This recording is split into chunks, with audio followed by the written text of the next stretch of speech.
¿Cómo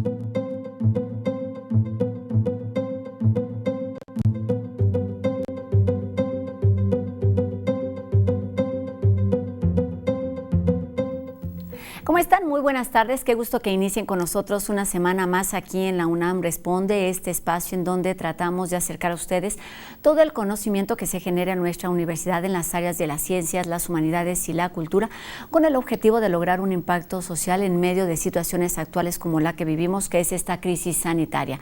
Esta tarde, en nuestra entrevista de hoy, hablaremos sobre la salud visual, cuáles son las medidas de precaución que podemos tomar para evitar riesgos, considerando que los ojos son uno de los medios de contagio para contraer el virus del SARS-CoV-2. Quédense con nosotros durante los próximos minutos. También tendremos nuestras recomendaciones literarias con Anel Pérez en Si leo no me encierro. También tendremos algunas otras piezas relacionadas con periodismo y seguimos teniendo novedades con los chicos de No Memes.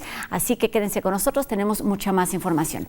Y como todos los días, comenzamos esta tarde con la voz de especialistas universitarios, recordando al doctor Mario Molina, quien dijo alguna vez: los científicos pueden plantear problemas que afectan a la humanidad, pero la solución depende de toda la sociedad. Así que esta situación es una responsabilidad compartida y depende de la labor que hagamos todos y cada uno de nosotros para salir mejor librados de esta situación que estamos viviendo. Y esta tarde el doctor Carlos Rosales, que sigue resolviendo nuestras dudas y comentarios que nos hacen llegar a través de nuestras redes sociales y los números de WhatsApp, nos habla sobre la inmunidad a raíz del uso del cubrebocas. Buenas tardes, doctor. Buenas tardes. Seguimos con las preguntas de nuestro público. Una muy interesante ¿es posible que se esté generando inmunidad por el uso regular de las mascarillas? Bueno, justo apareció un reporte en la prestigiosa revista New England Journal of Medicine, en el cual nos dicen: en un crucero argentino donde ocurrió un brote de la COVID-19, se le dio a todos los pasajeros mascarilla y se obligó a que la usaran en forma regular. Se encontró que 81% de los pasajeros desarrollaron infección asintomática. De la misma manera, en 2 plantas procesadoras de alimentos en Estados Unidos, donde todos los trabajadores usaban mascarilla, se encontró que 95% de los trabajadores desarrollaron una infección asintomática. Y el otro 5% desarrolló una enfermedad con síntomas leves. Si a esto sumamos que en los países asiáticos, donde el uso de la mascarilla ha sido obligatorio para toda la población, y en esos lugares la tasa de letalidad es mucho menor que en el resto del mundo, se concluye que el uso regular de la mascarilla no solo reduce la dispersión del virus y por tanto el número de personas infectadas, sino que también las personas que se llegan a infectar presentan una sintomatología más leve. Por tanto, el uso regular de la mascarilla sí parece que está ayudando a contener la infección, pero cuando esta se da es mucho menos severa. Por tanto, puede estar ayudando a inducir una inmunidad colectiva. Sigamos usando la mascarilla regularmente en forma correcta y esto detendrá en gran medida la pandemia. Gracias. Regresamos con Rosa al estudio de TV UNAM. Gracias, doctor. Pues sí, pueden ser muchos los beneficios del uso correcto de cubrebocas. Sabemos que la nariz y la boca, junto con los ojos, son las principales vías de contagio para contraer el virus del SARS-CoV-2. Y esta tarde vamos con nuestra entrevista de hoy, en donde hablaremos precisamente de cuáles son los cuidados que debemos tener con nuestra vista en tiempos de pandemia. Además de esto, de que es una de las vías de contagio, pues cómo debemos cuidarlo cuando durante todos estos meses hemos estado muy en contacto con distintas pantallas, ya sea por cuestiones académicas, por cuestiones de trabajo, también para estar en contacto con nuestras familias. ¿Cuáles son estas medidas de prevención y cuáles son los riesgos? De eso estaremos hablando durante los siguientes minutos con nuestra entrevistada, que es la maestra Reina Citalán, quien es académica de la licenciatura en optometría de la Escuela Nacional de Estudios Superiores, Unidad León. ¿Cómo estás? Un gusto saludarte en este espacio universitario. Hola, mucho gusto. Perfecto, estoy muy bien. Espero que todos en casita también se encuentren en perfectas condiciones. Y para que así sea, pues todos debemos contribuir con nuestro granito de arena, y esta tarde pues estaremos dando información con el tema relacionado con la salud visual.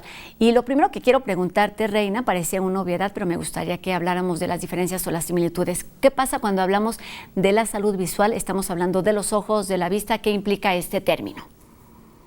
Ok, siempre se ha como generalizado el término salud visual en un solo rubro, ¿no? Donde involucra la parte del órgano propiamente del ojo y también incluye la parte de visión. En este caso sí los podemos dividir en dos partes, tal cual salud visual, que interviene toda la parte sensorial, es decir, desde que nosotros vemos o ponemos nuestros ojos en un punto fijo, en un objeto, en una persona, todo ese proceso que llega hasta el cerebro y lo codifica y nos da el poder de ver, significa que es visión. Y si estamos hablando de ya el órgano como tal, córnea, partes del ojo, estamos hablando de salud ocular. Entonces sí podríamos diferirlos en estas dos partes. Importante hacer esta diferenciación, pero es importante también reconocer y recordar que ambos requieren cuidados muy específicos. ¿Podrías empezar por ahí, darnos como algunos consejos, algunos cuidados básicos, primero para el ojo y también para la vista? Perfecto. Sí, de hecho, actualmente en esta época de pandemia debemos tener mucho más cuidado con nuestra salud visual y ocular, porque tenemos muchas complicaciones. En el caso, se han derivado muchos estudios actuales sobre el uso de cubrebocas y la relación que puede conllevar a esto la incidencia de ojo seco o de problemas de resequedad ocular.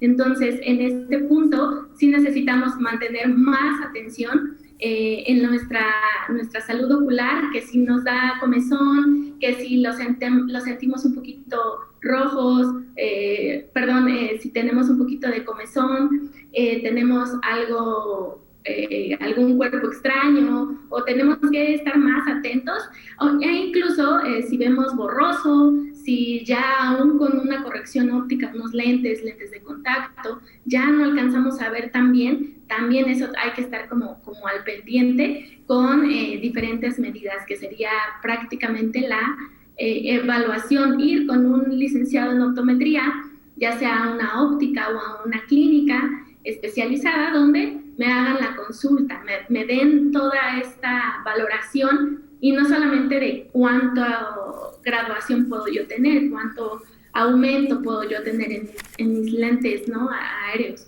pero sino también que me den la evaluación de mi lágrima, de mi cantidad lagrimal, cómo está constituida, si estoy bien, estoy mal, tengo alguna lesión que no, por situaciones externas o internas, no me he dado cuenta. Entonces, creo que el primer punto así básico es acudir con un licenciado en optometría que me haga este examen visual y ocular de manera completa e integral.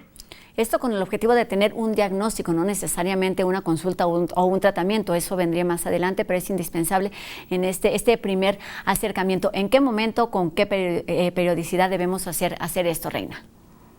Ok, dentro uno como ya adulto, se recomienda por lo menos así muy, muy esporádico, una vez al año. Y en caso de pacientes menores de 8 años, que sabemos que pueden ser desde recién nacidos, los podemos estar valorando con una periodicidad más corta, digamos 3, 6 meses, dependiendo de lo que encontremos dentro de ese diagnóstico. Efectivamente, el diagnóstico nos va a dar como la pauta de si lo tengo que revisar más frecuente, o con mi revisión anual o semestral, sin problema yo puedo continuar con la vida, ¿no? Entonces, en esta ocasión, los licenciados en optometría sí tienen como esa principal función de detectar a tiempo. También debemos de quitarnos como el tabú o el mito de que la valoración visual y ocular tiene que ser hasta que el niño o el paciente ya comprenda las letras, ya se sepa los números, ¿por qué no? Realmente eso está completamente descartado. Nosotros podemos realizar una valoración visual y ocular con un paciente que no nos diga nada absolutamente. Tenemos pruebas objetivas que nos dan muchos valores, mucha información acerca de ese estado visual que tiene el paciente. Entonces, sí, esto puede ser como a lo mejor les cause duda, incertidumbre, a lo mejor miedo, pero realmente no.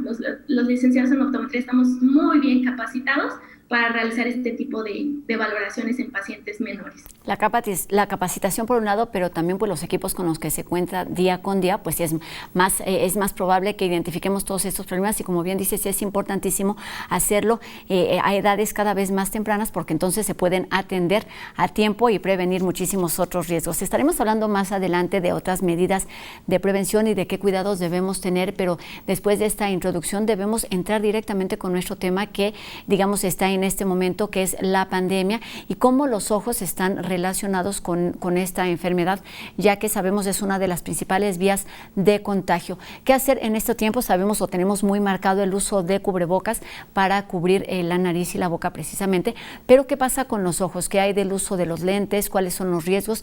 ¿Qué hacer con este cuidado? Reina.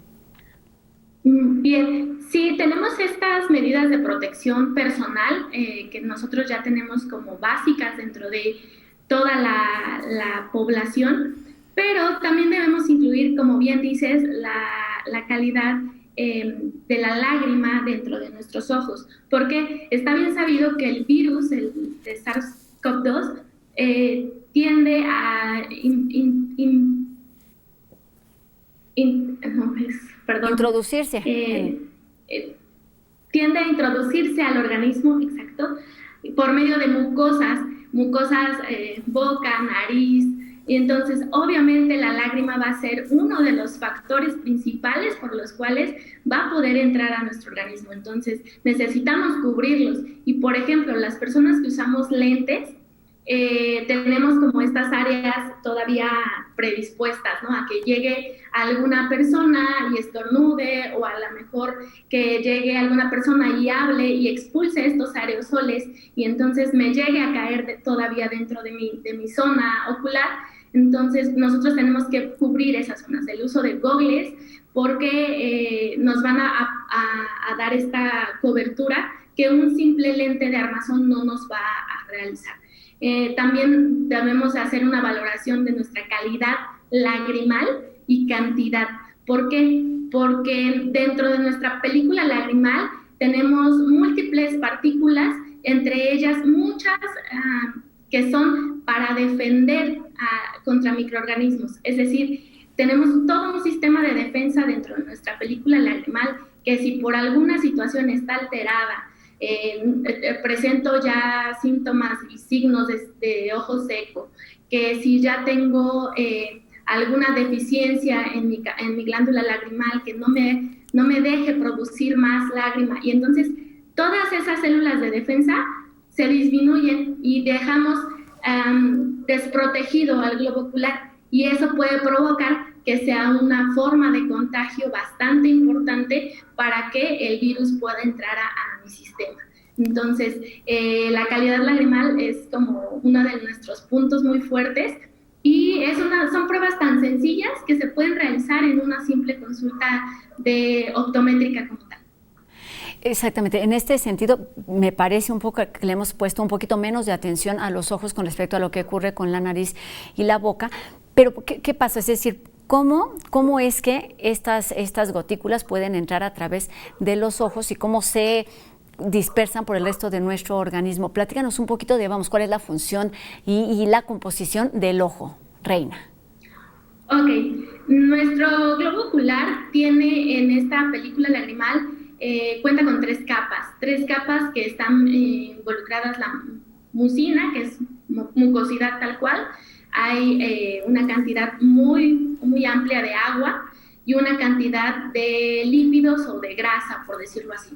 Entonces, dentro de estas tres capas tienen diferentes funciones.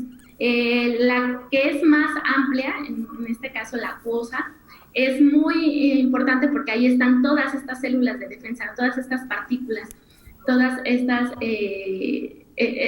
prácticamente estas partículas de ataque contra microorganismos.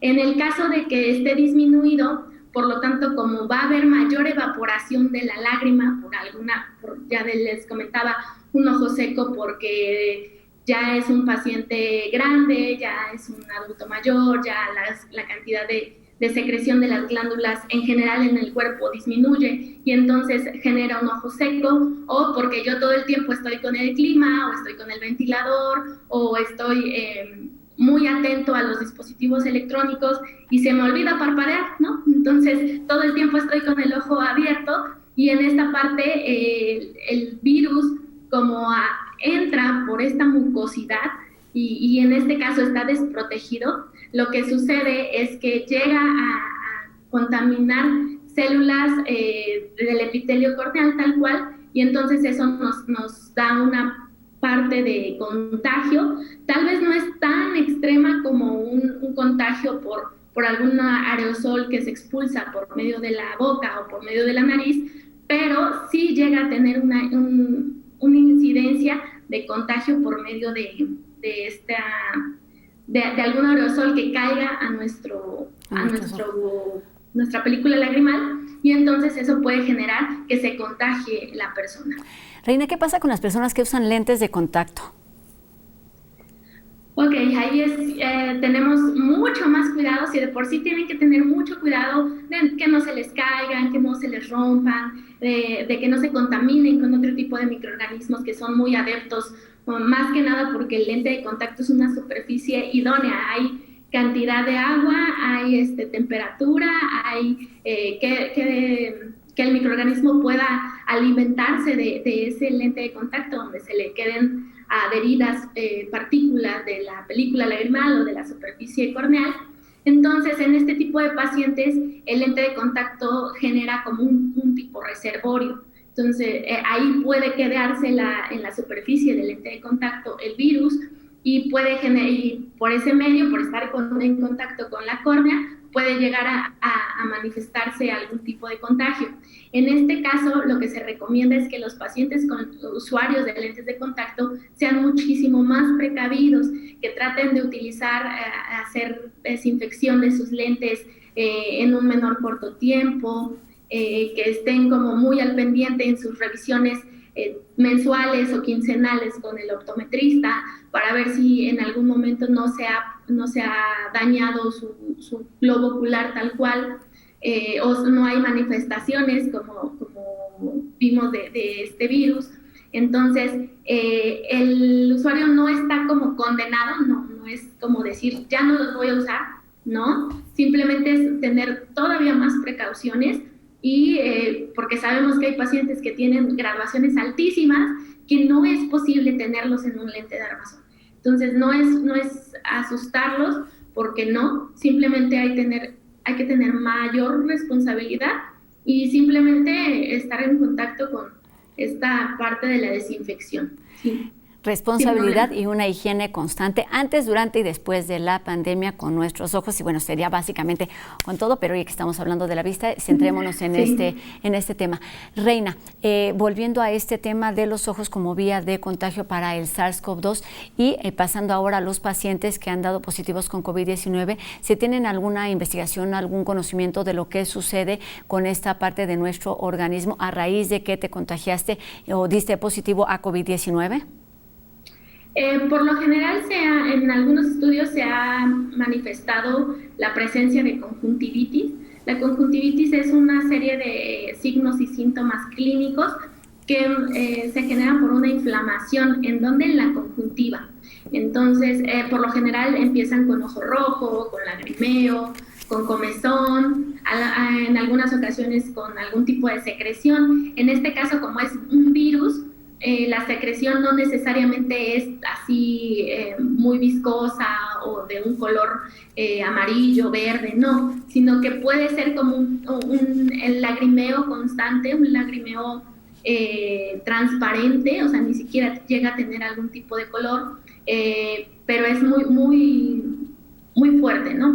El ojo se mantiene rojo, hay una serie incluso en los anexos, por ejemplo, en los párpados llega a haber como inflamación y se sienten así como gorditos o con molestia para el momento de parpadear. Todo ese tipo de manifestaciones se pueden llegar a incluir dentro de todo el cuadro clínico de un paciente contagiado con COVID. Exactamente, pues entonces, además de tener esta higiene antes, durante y después de la pandemia, en estos tiempos de crisis sanitaria, pues poner mucha atención en estos signos que van manifestándose día con día y que efectivamente, si no son atendidos a tiempo, pues se pueden ir complicando aún más con el paso del tiempo. Es momento de hacer nuestra primera pausa aquí en la UNAM Responde. Reina, regresaremos para hablar de todas esas dificultades, alteraciones que pueden presentarse con relación a nuestra salud visual, que tiene que ver con factores externos, con el uso constante de pantallas, con el ambiente, en fin, muchas cosas de las que estaremos platicando un poquito más adelante. También regresaremos para conocer nuestras recomendaciones literarias, nuestros reportajes, tenemos un poquito de humor, todo esto y más aquí al regresar en la UNAM Responde. No se vayan.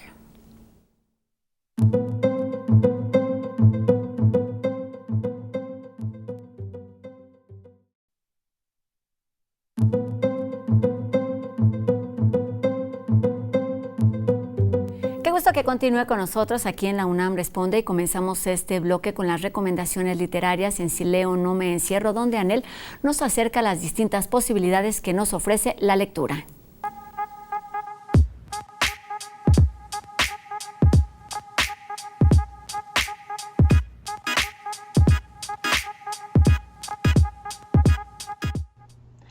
Hola, gracias por asomarse a Si leo no me encierro, un espacio para la literatura y el fomento a la lectura. Seguimos con el Encuentro Internacional de Infancias y Adolescencias Libres y Diversas. La escritora y terapeuta Monique Cepeda va a dar la conferencia Sembrar Ciudadanos Incluyentes sobre cómo fomentar la no discriminación desde la infancia en todos los sentidos, en el ámbito sexual, racial, así como de capacidades diferentes. Sigue esta plática y también su taller La literatura infantil y juvenil en la construcción de la propia identidad. Esta semana vamos a empezar el 7º Seminario Internacional de Fomento a la Lectura, Ritos, Creencias y Predicciones, Lectura y Superstición, con la participación de Mempo Giardinelli, Nadia Ñu, Carola Díez, Ana Cristina Herreros, Viviana Camacho, Julián Herbert, José Luis Paredes Pacho, entre otros autores y mediadores de lectura. Vamos a tener mesas como Subjetividad y Lectura, Misterios y Milagros de la Vida y la Muerte, El Ritual como práctica comunitaria, bibliotecas y espacios de mediación. Siga la información en Universo de Letras, donde también puede ver los talleres que vienen, como Relatos Caninos con Eduardo Cerdán o La importancia del guión y la narrativa gráfica con Ana Romero. Periódico de Poesía, por su parte, recomienda esta semana una selección de poemas textuales y visuales de Paola Sensebe, una de las voces más destacadas de la poesía bolivariana. Sus libros Vaginario y Soy Dios han ganado premios. De acuerdo con el escritor Carlos Hugo Molina, en Vaginario hay exploración de la sexualidad de la inocencia, hay búsqueda de la inocencia en la sexualidad y hay sexualidad que no es ni búsqueda ni inocencia. Las confesiones suenan a tropelías y se insinúan desenlaces contundentes. Así que aquí unos cuantos versos de Codex Corpus, que le valió el Premio Nacional de Poesía Yolanda Bedregal 2019. Hay partes de mi cuerpo que no me he atrevido a tocar, que no he visto, que no he calibrado en el espacio ni en el tiempo. Siga leyendo este poema y todas nuestras recomendaciones en la siguiente entrega de Si leo, no me encierro. Hasta la próxima.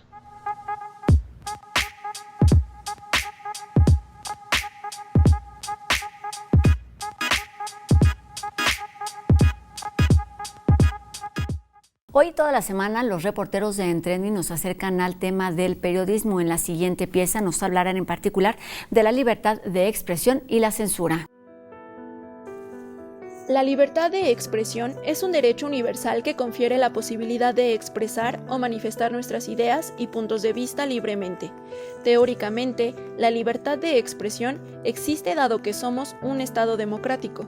Este derecho nos permite pensar, indagar, difundir y crear información, aunque en algunas ocasiones este derecho parece no existir. Si bien es cierto que la libertad de expresión es un derecho que garantiza manifestarnos libremente, según el artículo 6 constitucional, este derecho también posee limitaciones que son los ataques a la moral, los derechos de terceros, cuando se provoque algún delito o cuando se perturbe el orden público. Y aunque muchas de estas limitaciones son simplemente de sentido común, en México no hace falta sobrepasar los límites mencionados. Cada gobierno se ha encargado de censurar lo que cree conveniente para no poner en riesgo su imagen y sus intereses. Al periodismo se le considera el cuarto poder por la fuerza que tiene de comunicar e informar con veracidad. Los valores del periodismo son una amenaza latente para los gobiernos corruptos e ineficientes que alteran la justicia social e imponen la extrema censura que invalida el derecho a la libre expresión, sobrepasando cualquier límite plasmado en la Constitución.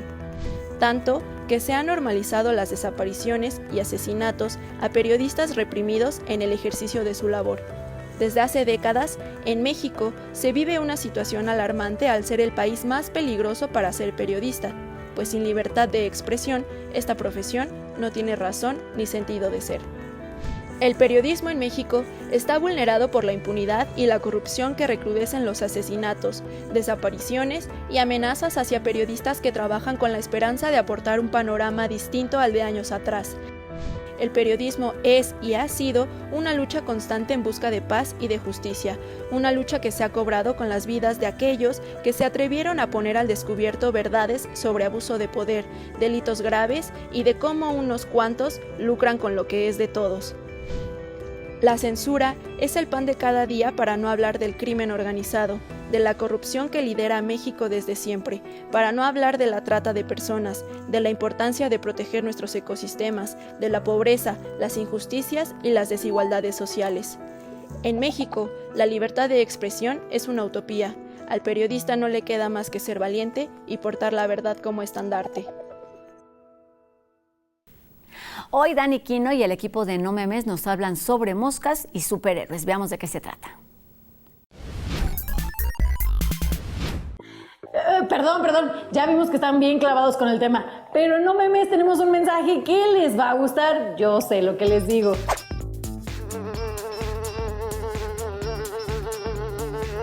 Moscas y más moscas que hay hoy en el set. ¿Acaso es tu mascota reportera virtual? No es mi mascota, la Daptolestes Lee. Es una mosca que fue bautizada como Mosca Stan Lee, en homenaje al creador de personajes de Marvel, ya que parece que trae sus tradicionales lentes de sol y su bigote blanco. ¿Acaso esto es una broma? Jamás conocí a una mosca Stan Lee, ni al verdadero Stan Lee.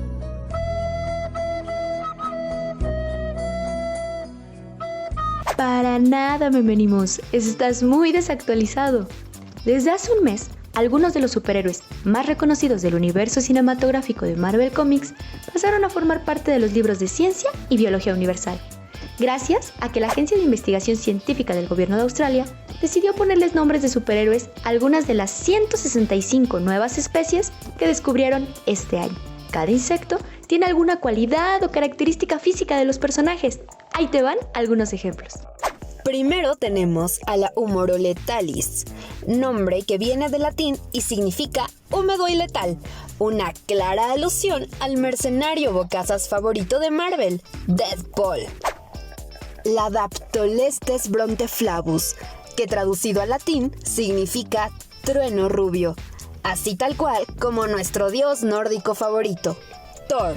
La mosca Loki recibe el nombre de Daptolestes illusiolautus, que significa engaño elegante, un nombre adecuado para nuestro ilusionista favorito. La viuda negra no se queda atrás y su mosca Daptolestes feminategus significa la mujer vestida de cuero, representando muy bien el uniforme esencial de la letal espía. Y obviamente la mosca Stan Lee, que hace rato andaba por aquí. Bueno, ahora sí, chequen la cápsula de hoy. Lo siento, reportera virtual, pero ya se terminó tu tiempo, así que por si las moscas nos vemos en la próxima entrega de No Memes. Recuerden el programa completo hoy y todos los lunes en punto de las 9 de la noche por TV UNAM. Y es momento de hacer una pausa. Al regresar seguiremos hablando sobre los cuidados que necesitamos para tener una buena salud visual y salud ocular. No se vayan.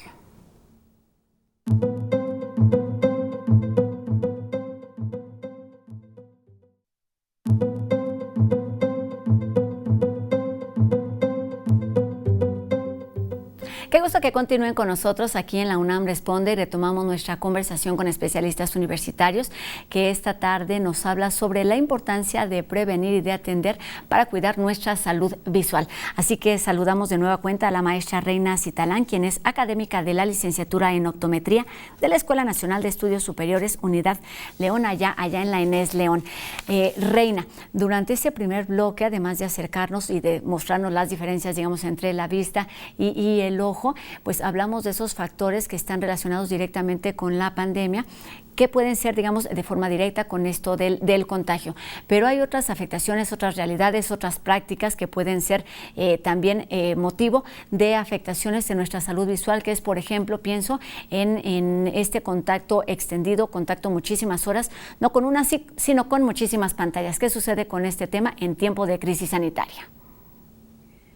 Pues bueno, sí hemos tenido un incremento exponencial para el uso de estos dispositivos electrónicos y eso ha sido algo que a nosotros como optometristas nos ha llevado a muchos diagnósticos de alteraciones tanto en visión, alteraciones tanto en salud ocular, pero propiamente creo que la mayor incidencia ha sido de alteraciones en visión binocular. La visión binocular es esta visión que tenemos de combinar las dos imágenes de ambos ojos en una sola y darle un sentido de profundidad.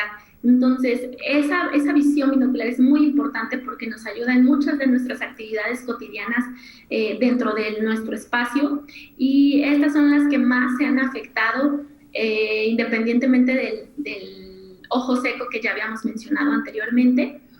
¿Por qué? Porque todo el tiempo en un dispositivo electrónico se está manejando una distancia corta, es decir, una distancia casi de lectura. Tenemos nuestra computadora a 40, 50 centímetros, y no es que menos.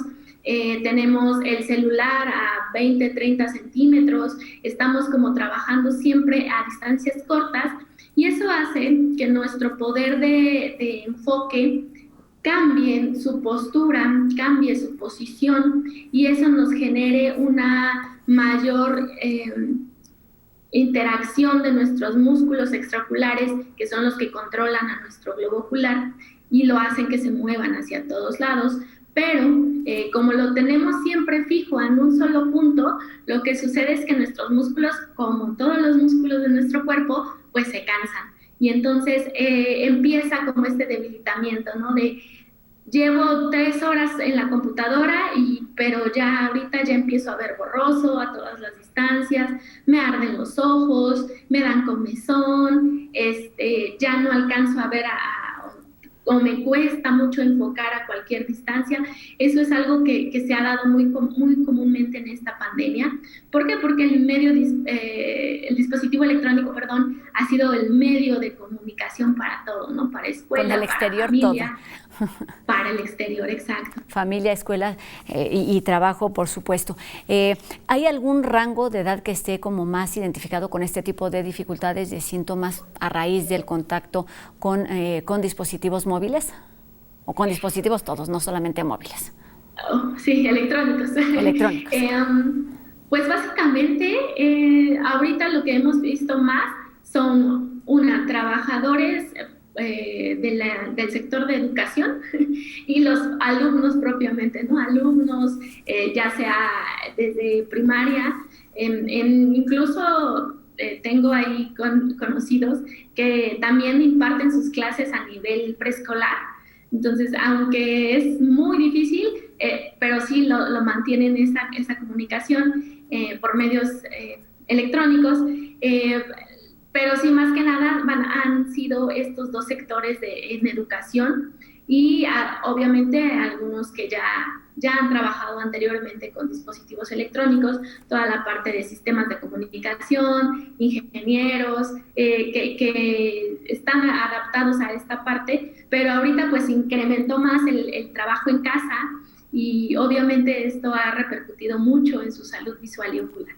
Oye, ¿es normal que estemos más tiempo a través o en contacto directo con las pantallas, pero considerando pues estas alteraciones de la vista y de nuestra salud visual, qué es normal y hasta qué punto podemos decir, ok, es normal por esta situación, por estas prácticas que estamos teniendo, pero cuándo debemos comenzar a poner atención específica cuando estos síntomas nos dicen que ojos llorosos, lágrima, pérdida de la visión, ¿a qué debemos ponerle atención?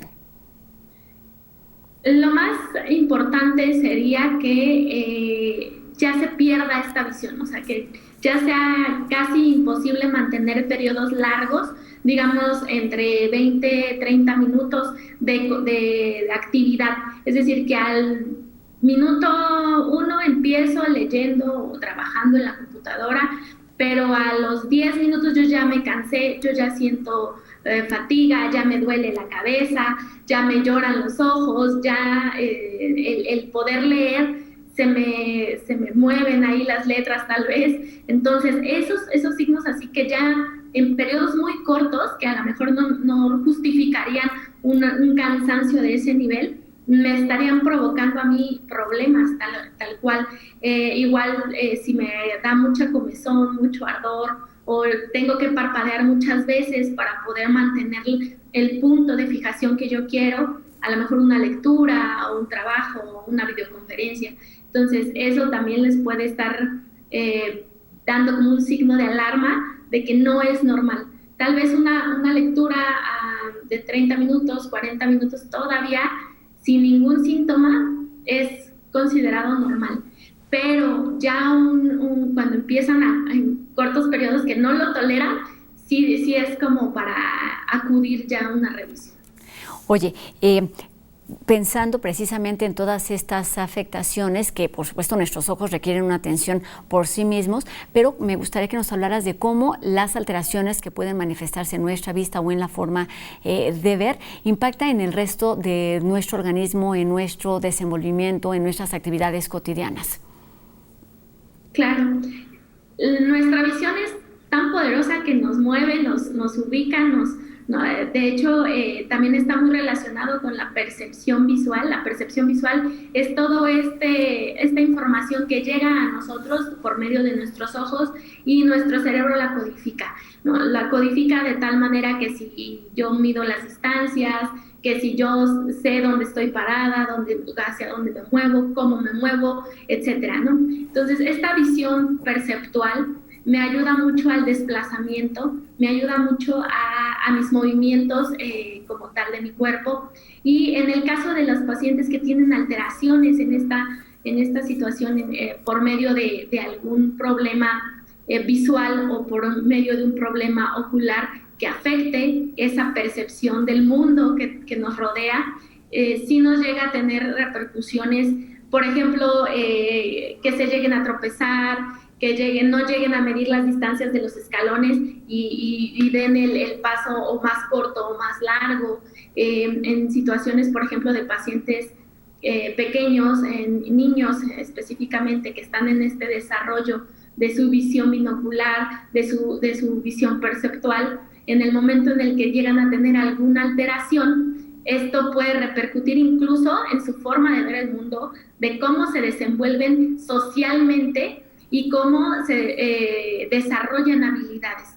Entonces, una alteración visual sí es bien importante detectarla y darle tratamiento en el caso de que sea lo indicado. Sí, bueno, razón suficiente. La forma en la que vemos al mundo es la forma en la que percibimos este mundo y es la forma en la que nos comportamos. Entonces, mucho cuidado con estas cosas. Y hay cosas varias que podemos hacer, por ejemplo, también en nuestro cambio de hábitos. Vamos a hablar a partir de este momento, si te parece, de todos esos consejos, estas recomendaciones que podemos hacer para cuidar nuestra salud visual. ¿Con qué podemos empezar, por ejemplo, hablando de nuestra vida cotidiana? ¿Qué podemos comenzar a cambiar? Por ejemplo, algo bien importante, y creo que todos los que estamos inmersos en esta área de salud no me dejarán mentir, cuidar nuestra alimentación. Sabemos que dentro de la pandemia empezamos a comer mucho, que frituras, que el antojito, que empezaron a hacer postres y demás, pero pues yo lo sé, es muy rico, pero no es nada de aporte nutricional a nosotros, entonces empezar a comer más verduras, más frutas en proporciones, tomar muchísima agua. Muchas veces se han dado en algunos estudios que el nivel de concentración que manejan las personas al momento de que están en una actividad dentro de un medio dispositivo o a lo mejor en una actividad externa, etcétera, involucra que pierden esa capacidad como de alerta de decir, necesito tomar agua. Ya hasta cuando empiezan a sentir los signos tal cual de la boca seca o que empiezan a toser, ya dicen, necesito agua. Entonces, como que de repente nos concentramos tanto que se nos olvida, ¿no? Esa situación. También hay una serie de ejercicios que nosotros podemos realizar de manera periódica mientras estamos dentro de los dispositivos electrónicos, que es una regla bastante importante para nosotros en optometría, que la sigan nuestros pacientes. Se llama la regla 20 por 20 por 20, son 3 20. Exacto. Que significa que es cada 20 minutos de alguna actividad en la que ustedes estén en un medio electrónico, tienen que descansar 20 segundos. Y lo que tienen que hacer es fijar su mirada a 20 pies o a 6 metros o a alguna otra distancia diferente a la de su pantalla, a la de su celular, a la de la televisión. Entonces, esta regla les ayuda muchísimo a pacientes que utilizan mucho estos dispositivos, a jóvenes que están tomando sus clases en horarios corridos, que a lo mejor tienen nada más 10 minutos cada 2 horas. Esto es importante que lo puedan seguir y que también algunos de los docentes que están impartiendo clases, no algunos, todos, ¿no? Mejor, ¿no? Exacto, todos, que seamos conscientes de estas necesidades. Oye, Reina, ¿qué tan recomendables son estos llamados lentes de descanso que no tienen una graduación particular, sino que sirven, o se dice que sirven, para protegernos de estas luces que emiten en las pantallas? Bien, estos lentes, pues básicamente son neutros, no tienen ninguna graduación como lo mencionas. Lo único que les ayuda es el filtro, es un tratamiento que se llama antirreflejante. El antirreflejante ha existido por muchos años y hay de muchas variedades. Lo que nosotros recomendamos en optometría es que sea un antirreflejante que sea de buena calidad, premium, porque muchas veces por economizar en esa parte, nos pueden dar un producto que no es de buena calidad y que a los 3 días a lo mejor ya está cayendo el tratamiento, porque nada más es un tratamiento que se pone en la superficie de mi lente oftálmica. Entonces hay que acudir con una óptica o con una clínica, un consultorio que me pueda dar un tratamiento antirreflejante. Puede ser básico o puede ser estándar. Yo recomiendo para las personas que utilizan mucho estos dispositivos que sea un premium. El premium maneja una serie de condiciones bastante específicas, son productos probados, avalados por múltiples organizaciones, y entonces eso nos ayuda mucho a nosotros a cubrir estos rayos de luz azul, que es lo que se maneja últimamente, pero no hay que eliminarla por completo, sino que hay que reducirla. Tal vez mucha mercadotecnia dice, no, es que es muy mala, no. Todo en exceso es malo, entonces no hay que ni eliminarla por completo, nada más hay que reducirla, y eso nos ayudaría bastante también para generar esta higiene visual, y siempre y cuando acudir con su optometrista para ver si hay algún tipo de graduación que se pueda añadir a esa lente, y si no, con el antirreflejante bastaría. Exactamente, con esto hay que quedarnos y hay que resaltarlo. Es importante que si creemos que requerimos algún tipo de tratamiento, de atención o de dispositivo para ayudarnos a ver correctamente, pues acudamos con los especialistas. Ya nos decías, Reina, que pues es una invitación abierta, y en ese sentido están trabajando allá en la ENES León. Tienen novedades con respecto a este tema. Platícanos de qué se trata para terminar este programa. Ok, pues sí, básicamente tenemos nosotros estamos muy contentos hemos trabajado con todos los docentes, la verdad somos un gran equipo, tenemos una clínica, bueno, un espacio de prácticas que se han desarrollado ahí los alumnos que actualmente estudian ahí, pero estamos muy contentos porque a partir del 28 de octubre de este año ya está en construcción una clínica con mayor espacio, con mayores gabinetes, va a estar totalmente dividida en áreas de especialidad, va a ser una clínica digna de la UNAM y pues esperamos que pronto terminen esta construcción para que puedan visitarnos, puedan atenderse y a tiempo, que es lo más preferible. Entonces se comenzó ya la construcción y por supuesto las puertas estarán abiertas cuando la pandemia y las condiciones de esta crisis sanitaria lo permitan. Y pues ahora sí, ya para terminar, pues Reina, hablemos de la importancia de prevenir en todos los sentidos, en este caso la salud visual. Incluso existe un Día Mundial de la Visión. ¿Cuál es su objetivo y por qué la importancia que se estabilicen este tipo de días? Sí, el Día Mundial de la Visión es un día bastante importante para todos los que estamos involucrados en la salud visual, llámese oftalmólogos, llámese optometristas.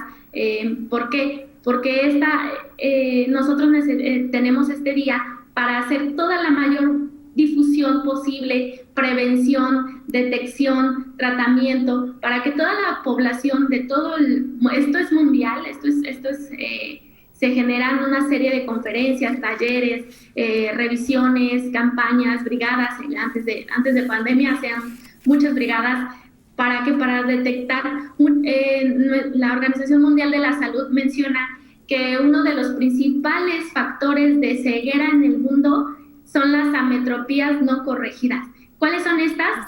¿Cuáles son? La miopía, hipermetropía, astigmatismos, que son tan fáciles de corregir que es imposible, es como una llamada de atención a todo nuestro gremio, porque ¿cómo va a ser posible que se haya personas ciegas en el mundo por esta razón? Entonces, nuestra principal función es la prevención, la detección a tiempo y la canalización. Nosotros somos un equipo, tratamos de manejarlo hasta donde el optometrista puede, y si no lo canaliza, y de la misma manera el oftalmólogo, si no es su área, nos los refiere a nosotros, y esa es la intención de este Día Mundial de la Visión, que todas las personas se acerquen a realizar su consulta, y dependiendo de lo que diga el diagnóstico, pues ya sería referido a cada uno de nosotros.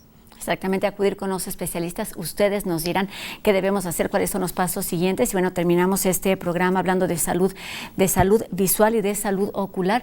Dos temas importantes, no solamente en tiempos de pandemia, que evidentemente se han complicado un poquito más por la situación que estamos viviendo, que es nuestro medio de contacto con el mundo exterior, y también es el medio que nos puede permitir adquirir este virus del SARS-CoV-2. Entonces son muchas las razones por las que debemos tener mucho cuidado en la higiene, muchas medidas de prevención para evitar cualquier tipo de complicación. Maestra Reina Citalán, académica de la licenciatura en optometría de la Escuela Nacional de Estudios Superiores, Unidad León, muchísimas gracias por estos minutos, por estos consejos y mucho éxito con esta nueva iniciativa de la que seguramente estaremos hablando cuando la pandemia y cuando las condiciones lo permitan. Gracias.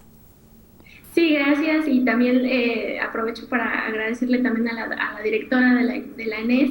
Ella nos ha dado muchísimo apoyo en esta nueva etapa de la licenciatura, a la doctora Laura Costa y a todo su equipo.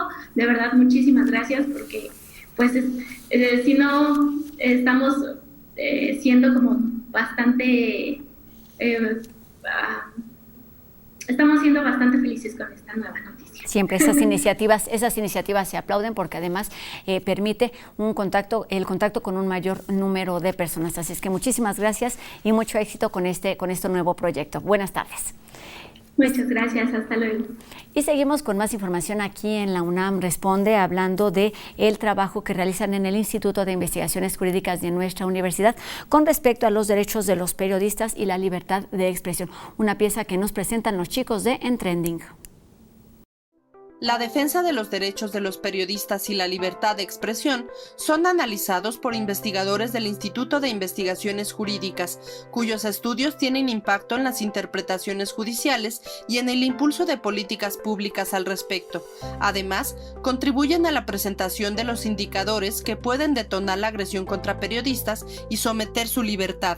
Trabajamos en colaboración con Fundar, con Artículo 19, que son las dos organizaciones que fundamentalmente en México tienen la coordinación de la red de periodistas y la coordinación con los periodistas específicamente cuando son vulnerados sus derechos. Entonces nosotros en el instituto participamos de este tema que es fundamental y que es de relevancia nacional, identificando cuáles pueden ser los elementos de defensa que se pueden utilizar a través de estas organizaciones que sí ejercen un litigio. Nosotros no litigamos, ¿no? Que sí ellos sí ejercen ese litigio, que sí ejercen esas campañas, implementan esas campañas de difusión, y nosotros entramos simplemente como asesorar y a difundir los resultados que encontramos allí, aportar nuestros comentarios a las metodologías y desde luego nos sumamos a la preocupación de la situación en el país.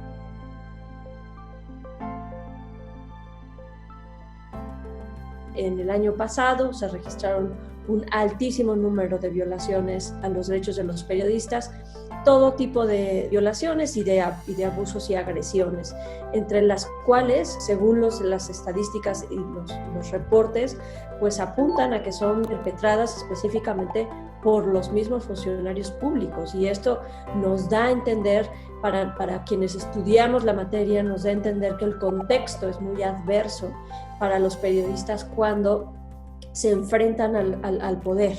Para que la discusión y resolución de este problema se mantengan vivas, el Instituto de Jurídicas colabora con otras universidades. Sumar esfuerzos en este contexto es lo más importante. Entonces trabajamos mucho con universidades de diferentes estados de la República, trabajamos con el CIDE, en el Colmex, trabajamos con la UAP, con la UAM Xochimilco en este tema, y unimos opiniones y esfuerzos en seminarios de difusión y de divulgación y en congresos que se organizan para poder discutir cuáles son los temas relevantes en la materia de la libertad de expresión. A través de la página del instituto pueden consultarse diversos libros y artículos que van desde la historia del periodismo en México, el derecho a la información, el secreto profesional e incluso están las explicaciones a las cláusulas constitucionales que defienden los derechos de los periodistas. Y con esto terminamos un programa más de la UNAM Responde. Recuerden que seguimos leyendo todos sus comentarios a través de las redes sociales y a través de los números de WhatsApp que están apareciendo en su pantalla y que ustedes ya conocen. Para terminar este programa, agradecemos a todos quienes hacen posible esta transmisión día con día y les recordamos que, como siempre, tenemos una cita mañana completamente en vivo en punto de las 2:30 de la tarde por TV UNAM. Mi nombre es Rosa Brizuela. Adiós.